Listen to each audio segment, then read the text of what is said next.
for our group here today?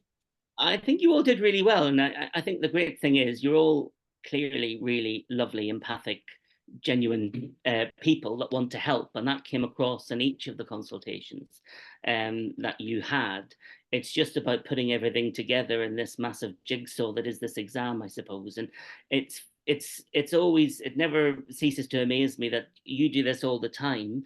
But the moment that you're assessed with something, all of the normality almost goes out the window, and you rest on things that maybe you wouldn't normally. So I think it's the big thing I would say that I felt this afternoon was there was a lack of trusting your own instinct sometimes. And I think sometimes you could do that because I think you're all relatively astute people. So I think trust your instincts and go forward with that. Play that, as we've just seen played out in the previous scenario there. You know, it should feel like a conversation, but it can only feel like a conversation if both parts are listening to one another and you're opening up that curiosity by asking questions, using the answer to the last question to open up the next. And that's what, happened occasionally, but I suppose it needs to happen more throughout the consultation. The bit that you stop listening is the bit when you're thinking ahead of yourself. So you're thinking of the answer to the next question rather than being present in the moment sometimes. And if you do that, you're not really kind of listening properly, actively listening. Clarity and language was a thing that came up, I think, nearly in every consultation. So just being aware of that. What's clear to you isn't necessarily clear to somebody who has no medical training like me.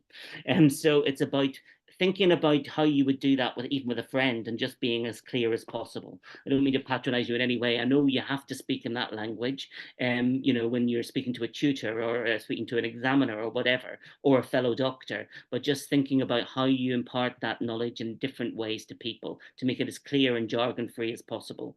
And just to not be afraid sometimes to be direct and to ask direct questions. And that's not just to deal with the horrible, angry people that you might get in this exam, but also just generally. Sometimes you can be a little bit more direct. And just because you are direct doesn't mean that you have to lose empathy. It's not about what you say, it's how you say it.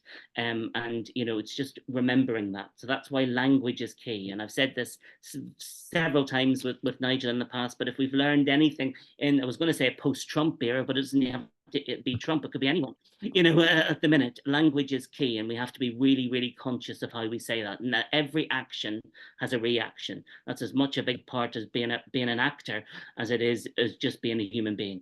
So I think that's the key thing. If you've said something, we had some lovely acknowledgements when things didn't go well.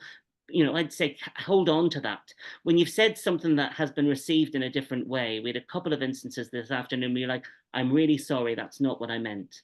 And you know what? That's lovely because you're acknowledging that something has been received in the wrong way. Rather than seeing that as a weakness, see that as a strength. Absolutely. Thank you very much for your wise words. Shane, a round of applause.